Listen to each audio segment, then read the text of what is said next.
Indian air chief जो है उनका जो स्टेटमेंट है उसको लेकर काफी खलबली है, पाकिस्तान में बहुत खलबली है। We have at least 5 fighters confirmed kills and 1 large aircraft or an AWNC aircraft. एक रिस्पॉन्सिबल बल्कि बहुत इंपॉर्टेंट सीट पे मौजूद एक इंसान जो है भारत से अगर वो ये बात कर रहे हैं, यानी कि भारत के एयर चीफ अगर ये बात कर रहे हैं, तो उनको आप ये तो नहीं कह सकते कि जी उन्होंने ऐसे ही चंडू खाने की उड़ा दी। कोई पॉलिटिशियंस तो है नहीं। 3 महीने गुजर जाने के बाद इंडियन एयरफोर्स की अगर बात की जाए तो उन्होंने कहा है कि हमने पाकिस्तान के 6 जेट्स मार गिराए हैं। हमारे जो S-400 है उन्होंने, पाकिस्तान तो कहता है कि जी हमने 5 और कभी 6 कहते हैं कि एयरक्राफ्ट जो है या फाइटर जेट जो है वो गिराए। अब अगर पाकिस्तान के पास कोई सबूत है, पाकिस्तान के पास कोई ऐसी फोटो है, कोई इमेज है जिससे पाकिस्तान ये साबित कर सके कि हिंदुस्तान का नुकसान किया है, तो फिर पाकिस्तान ये करे कि 1-2 फोटोज दे दे, उसमें इतनी क्या बड़ी बात है। आज एयरफोर्स चीफ ने डंके की चोट पर हिंदुस्तान के भीतर ऑपरेशन सिंदूर पर सवाल उठाने वालों को और दुनिया के बड़े बड़े 30 मारखा देशों को जो बिग डैडी बनते हैं, भारत की ताकत अच्छे से समझाती है। किसी की पूंछ पर अगर पैर पड़ेगा तो वो चिल्लाएगा तो जरूर, और वही हुआ पाकिस्तान के साथ। पाकिस्तान को चाहिए फोटो दिखा दे, या ये पाकिस्तान के पास फोटो है ही नहीं है? क्यों इतना बड़ा झूठ बोलने की, मतलब ठीक है कि नुकसान होता है। आज ऑपरेशन सिंदूर को लेकर एयरफोर्स चीफ ने जो बड़े खुलासे किए हैं, जो बड़े बड़े दावे किए हैं, जो डिटेल्स दी हैं, वो पूरी दुनिया को बताने के लिए काफी है हिंदुस्तान की इस अभेद शक्ति के बारे में। इतनी अच्छी एयरफोर्स है इंडिया की कि पाकिस्तान में भी उनकी तारीफ की जा रही है। जय हिंद दोस्तों, स्वागत है आपका वन शॉट इंडियन मीडिया पर। वेल दोस्तों, हाल ही में दिए गए भारतीय वायुसेना के प्रमुख AP सिन्हा के एक बयान ने पाकिस्तान में पूरी तरह से हड़कंप मचाया हुआ है। भारत के air chief marshal AP Sinha ने बेहद ही कड़े लहजे में कहा कि भारत ने ऑपरेशन सिंदूर के तहत मई माह में पाकिस्तान के 6 सैन्य विमान ढेर कर दिए थे। इनमें से 5 फाइटर जेट और एक बड़ा सर्वेलेंस विमान शामिल था। अब पाक मीडिया में इसको लेकर पूरी तरह से तहलका मची हुई है। जी हाँ, क्योंकि भारत की तरफ से पहला आधिकारिक बयान आया है जिसमें भारत ने पाकिस्तान के हवाई ठिकानों से लेकर फाइटर जेट को शूट डाउन करने तक इतनी भारी क्षति होने की पुष्टि की है। इस बयान में भारत के डिफेंस सिस्टम यानी कि S-400 एयर डिफेंस सिस्टम को गेम चेंजर बताया गया, क्योंकि इस डिफेंस सिस्टम ने भारत की जमीन पर रहकर ही ऑपरेशन सिंदूर के दौरान पाकिस्तान में 300 किलोमीटर अंदर तक फायर करके पाकिस्तान के फाइटर जेट को शूट डाउन किया था। आगे भारत के एयर चीफ ने कहा कि ये अब तक का सबसे बड़ा सरफेस टू एयर किल है, यानी कि अब तक किसी ने भी 300 किलोमीटर दूर से दुश्मन के फाइटर जेट को शूट डाउन नहीं किया है। ये सिर्फ भारत नहीं अब तक किया है। भारत की तरफ से दिए गए इस बयान को लेकर पाकिस्तानी मीडिया अब अपने ही सरकार से सवाल कर रहे हैं कि अब तक तो हमारी सरकार ये बोल रही थी कि इंडिया ने नहीं बल्कि पाकिस्तान ने ही इंडिया के 6 फाइटर जेट शूट डाउन किए थे, जिसका किसी को सबूत भी नहीं दिया गया। और अब जब इंडिया की तरफ से बोला जा रहा है कि पाकिस्तान के 6 फाइटर जेट शूट डाउन हुए थे ऑपरेशन सिंदूर के दौरान, तो फिर हमारी सरकार चुप क्यों बैठी है? कहीं ऐसा तो नहीं कि हमारी सरकार ने अब तक हमें पूरी तरह से बेवकूफ बनाकर रखा था? एक रिस्पॉन्सिबल बल्कि बहुत इंपॉर्टेंट सीट पे मौजूद एक इंसान जो है भारत से अगर वो ये बात कर रहे हैं, यानी कि भारत के एयर चीफ अगर ये बात कर रहे हैं, तो उनको आप ये तो नहीं कह सकते कि जी उन्होंने ऐसे ही चंडू खाने की उड़ा दी। कोई पॉलिटिशियंस तो है नहीं कि हमारी साइड के या उनकी साइड के कोई पॉलिटिशियन हो तो कहें जी पॉलिटिकल स्टेटमेंट था, लेकिन ये पॉलिटिकल स्टेटमेंट नहीं है, ये एक बहुत जिम्मेदार किस्म की सीट पर मौजूद एक ऑफिसर का स्टेटमेंट है और उसको पाकिस्तान को हरगिज हल्के में नहीं लेना चाहिए। तो अब पाकिस्तान को सिंपल सीधी सी बात है, आप जी अपने जितने आपके जहाज हैं वो गिनवा दीजिए, सामने कर दीजिए मीडिया के सामने, इंटरनेशनल मीडिया के सामने, लोकल मीडिया भी हो लेकिन इंटरनेशनल मीडिया को भी इनवाइट कीजिए और उनको भी दिखाइए ताकि कहीं पे कोई शक और शुबे की गुंजाइश ना रह जाए।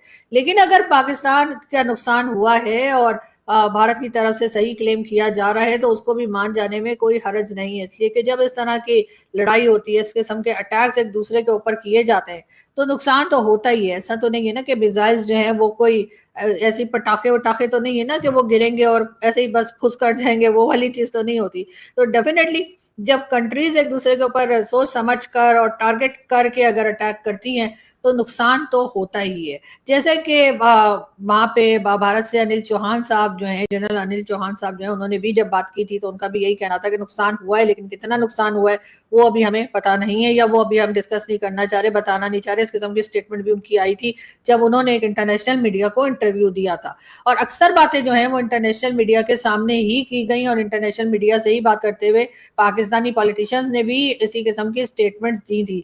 अब अगर ख्वाजा आसिफ साहब की बात कर लें, जो हमारे डिफेंस मिनिस्टर हैं और अभी भी हैं, वैसे सुनने में यह आ रहा है कि काफी दिक्कत पेश आ रही है उनको अपनी ये जॉब कंटिन्यू करने में या अपनी ये मिनिस्ट्री कंटिन्यू करने में, क्योंकि तरह तरह के उनके ऊपर इल्जाम लगाए जा रहे हैं। उनको कहा जा रहा है कि ये जिस तरह की स्टेटमेंट देते हैं वो पाकिस्तान के हक में नहीं होती, या पाकिस्तान के लिए जिस तरह से बात करनी चाहिए उनके ऊपर इस किस्म के इल्जाम भी लगाए जा रहे हैं, जो कि अक्सर पॉलिटिशियंस तो नहीं लेकिन जर्नलिस्ट जो है उनके ऊपर लगाए जाते हैं। और इसी तरह की बातें जो है वो जर्नलिस्ट को लेके की जाती हैं। अगर कोई यहाँ से बात करे या कोई अपने से हटके बात करे और ऐसी बात करे जो उन लोगों को पसंद ना आए, जो कि कंट्री को चलाते हैं या कंट्री के बारे में पूरे कंट्रोल रखते हैं और फॉरेन पॉलिसी बनाते हैं, या कोई भी काम जो कंट्री का है वो उनकी मर्जी से होता है, ऐसे लोगों को यकीनन ख्वाजा आसिफ साहब की बात भी जो है वो पसंद नहीं आ रही होगी और कुछ अजीब ही लग रही होगी। लेकिन बहरहाल ख्वाजा आसिफ साहब अपनी मर्जी के मालिक हैं और वो अक्सर ऐसी स्टेटमेंट्स दे देते हैं जिसको कि बहुत सच्चाई भी कहा जा सकता है और बहुत बोल्ड किस्म की स्टेटमेंट में भी शुमार किया जा सकता है। किसी की पूंछ पर अगर पैर पड़ेगा तो वो चिल्लाएगा तो जरूर, और वही हुआ पाकिस्तान के साथ। हमारे वायुसेना प्रमुख air chief marshal Amarpreet Singh ने एक प्रोग्राम में जो खुलासे किए, उसके बाद पाकिस्तान से कोई जवाब ना आए ये तो हो नहीं सकता था। प्रतीक्षा ही हो रही थी कि क्या प्रतिक्रिया आती है। और एयर चीफ मार्शल ने जो खुलासे किए और जिस समय पर किए, जो टाइमिंग है वो बहुत सटीक है।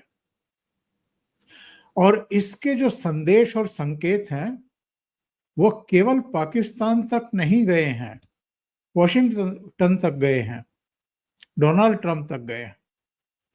और इसलिए भी इसकी सटीकता, टाइमिंग जानना बहुत जरूरी है, समझना बहुत जरूरी है कि कुछ ही दिनों में आसिम मुनीर फिर से अमेरिका रवाना हो रहे हैं। वो अमेरिका क्यों जा रहे हैं, उनको क्यों बुलाया जा रहा है, इस पर भी बातचीत करेंगे। लेकिन भारत ने 3 महीने तक इसका डिटेल नहीं दिया कि कितना नुकसान हुआ है पाकिस्तान को, कितने उनके विमान गिराए गए हैं, कितने टोही विमान गिराए गए, कितने रडार खत्म किए गए।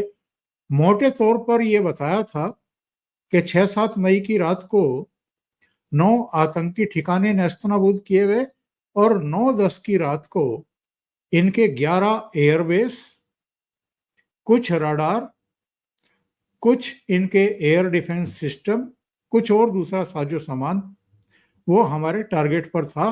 और इनमें नूर खान एयरबेस और 1-2 और तो अभी भी ऐसे एयरबेस हैं जहां से ऑपरेशनल सिचुएशंस नहीं हैं, अभी भी वहां से विमान उड़ान नहीं भर पा रहे हैं। ये हालत कर दी थी।